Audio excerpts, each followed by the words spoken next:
dal monte sabato sera, dopo mi carico un'imbriaghera, vado in piazza è pieno di gnocca, vado in piazza sotto chi tocca, in vita mia son rinomato, praticamente superdotato, tutte le donne di zona, voglio conoscermi di persona, la festa Budusò,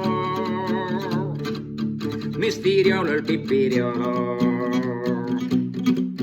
Con Maria Piera tutta la sera, Giusy e Rosalba fino all'alba, con Maddalena a più non posso, l'hanno portata al pronto soccorso, e Maria Luisa la sera del ballo mi ha detto che gliene sembra un cavallo, con Maria Antonia, Gavina, Camilla, gli ho fatto uscire anche la scintilla, la festa Budusò, Mistiriolo e il Pipiriolo. Gina, Pamela, Elisabetta, me le ho portate nella cunetta, con Maria Antonia mi sono impegnato e io sembravo un carro armato, poi sono stato con Maria Lucia